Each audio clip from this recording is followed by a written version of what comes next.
हुर बिन यजीद एक शख्स था। हुर बिन यजीद एक मुख्तसर सा लश्कर लेके उसने इमाम हुसैन को एक जगह पे रोका, फिर दूसरी जगह पे रोका, फिर लाकर तीसरी जगह पे रोका। तो इमाम हुसैन ने फरमाया जगह कौन सी है? हुजूर करब बला। फरमाया बस यही खैमे लगा यही।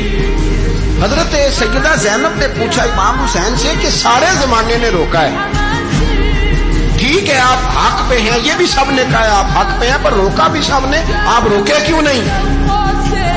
इब्ने कसीर और इब्ने असीर लिखते हैं इमाम हुसैन रो पड़े, कहने लगे बहन मैं रुक जाता पर मैंने रात को नाना मुस्तफ़ा को ख्वाब में देखा। तो हुजूर ने फरमाया हुसैन अगर आज ये रिवाज पड़ गया ना यजीद जैसे लोगों का तो कयामत तक पड़ा रहेगा।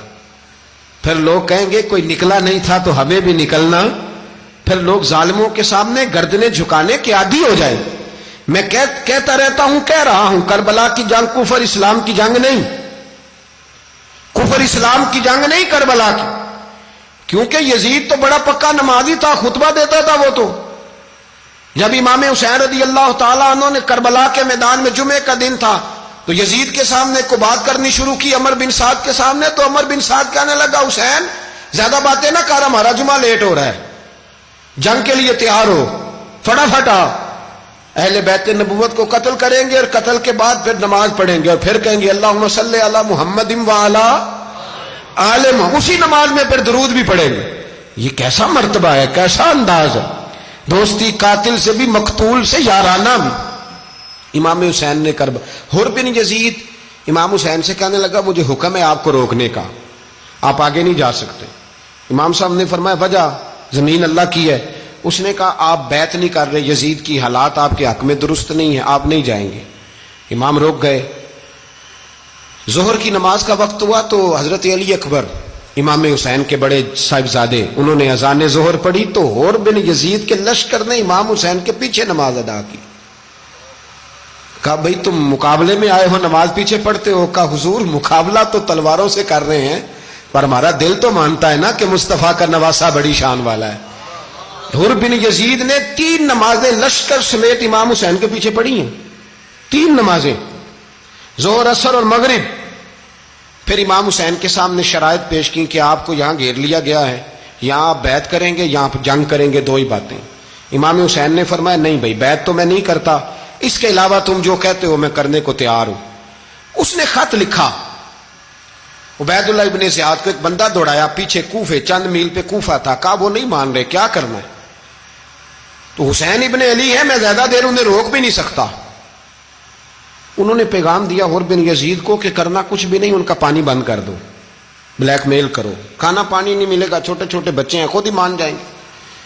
हजरत इमाम अली मकाम के बारे में हुर के पास जब ये पैगाम आया तो हुर कहने लगा मेरी तबीयत नहीं मानती हुसैन पर पानी बंद करूं, दिल नहीं मानता। जब ये लफ्ज कहे ना दोबारा तो फिर उबैदुल्लाह इब्ने ज़ियाद ने अमर बिन साद को 10,000 आदमी दे के भेजा।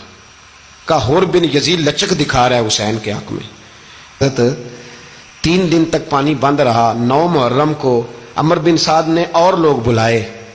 शिमर एक बड़ा सख्त आदमी था, संग दिल बदबख्त, जिसने हजरत अली असगर के गले पर तीर मारा था, वो और लश्कर लेके आया। रात को कहने लगा इमाम हुसैन रज़ी अल्लाह ताला अन्हु से कि बस बड़ा हो गया, ये 9-10 मुहर्रम की दरमियानी रात, यहां आप जंग करेंगे या आप बैत करेंगे, 2 ही बातें। इमाम हुसैन अंदर गए, सैयदा ज़ैनब से मशवरा किया, बाहर आए, फरमाया बात वही है जो पहले दिन वाली है। इमाम हुसैन रज़ी अल्लाह ताला अन्हु ने फरमाया भाई बैत तो मैं नहीं करता, बाकी जो तुम्हारा प्रोग्राम है। शिमर और इब्ने साद कहने लगे फिर जंग के लिए तैयार हो जाएं। क्या अंदाज है इमाम हुसैन का। फरमाने लगे कल जंग करूंगा, मुझे पता तो है जंग का नतीजा क्या निकलना है, एक रात मुझे दे दो ताकि मैं खुल के अपने रब की इबादत तो कर लूं। हुसैन ने जाना है, मुझे पता है कल रिजल्ट 72 और 22,000 का क्या एक रात मुझे दो, मैं मालिक से राज न्याज तो करूं। मैं गोया उससे पूछूं तो सही कि मालिक मेरे वालिद भी शहीद हैं, भाई भी शहीद हैं, नाना को भी दुखों में देखा है, तो अब मेरी बारी है तो मालिक मैं हाजिर हूं, मुझे मौका तो दो, इसलिए कि मेरे नाना ने बदर में भी सारी रात इबादत की थी, सुबह मुझे मौका दो। और दुनिया का उसूल है जब कोई मौका मांगता है तो दिया जाता है, یہ دونوں کہنے لگے کوئی موقع نہیں. حر بن یزید پیچھے سے بولا, کہنے لگا نہیں بدتمیزی نہ کرو, حسین کو موقع دو, تمہیں دینا پڑے گا. موقع دیا. حر بن یزید نے پھر منت کی, کہا حضور آپ مہربانی کرے مان جائیں. فرمایا ماننے والا کھاتا کوئی نہیں. یہ بڑا مشکل. سورج چڑھا, 10 محرم کا دن, جمعے کا وقت. جناب سیدنا امام حسین رضی اللہ تعالیٰ عنہ نے ریت پر سجدے کیے, لمبے سجدے, لمبی نماز. سورۃ الشمس کی آیات دوسری رکعت میں پڑھی تو سارا کربلا گونجنے لگا. کیا انداز تکلم تھا امام علی مقام کا. نماز مکمل ہوئی تو حر بن یزید, عمر بن سعد اور شیمر سے کہنے لگے واقعی حسین سے لڑو گے؟ پتہ نہیں کون ہے. قل لا اسالکم علیہ اجرا, تم نے نہیں پڑھا الا المودۃ فی القربى, تمہاری آنکھیں بند ہیں. الحسن والحسین سید الشباب اہل جنہ, تمہیں نہیں پتا؟ کہنے لگا چپ کر, حکومت نظر آ رہی ہے. اور بن یزید کہنے لگے پھر میرا بھی فیصلہ سنو, مجھے حکومت نہیں چاہیے, مجھے جنت چاہیے. حکومت نہیں چاہیے. امام حسین کی پہلی فتح دیکھیں. حر بن یزید ایڑی لگا کے نا یزید کے لشکر سے نکل کے امام حسین کے لشکر میں شامل ہو گیا, اور پہلا شخص جس نے امام حسین کو روکا, امام حسین کے نام پر پہلا سر بھی اسی شخص نے کٹایا ہے. لیکن یزید کی قبر پہ لعنت بھی کوئی نہیں برساتا, اس کا محل تھا بہت بڑا. لیکن جب لوگ کربلا میں امام حسین کو سلام کرنے جاتے ہیں تو قدموں میں حر بن یزید کا مزار بھی بنا ہوا ہے, اس کو بھی سلامی دی جاتی ہے. اور اب ہم اکیلا حر بن یزید نہیں کہتے, ہم کہتے ہیں حر بن یزید رضی اللہ تعالی. اب ہم اتنی تعظیم کرتے ہیں اس حر کی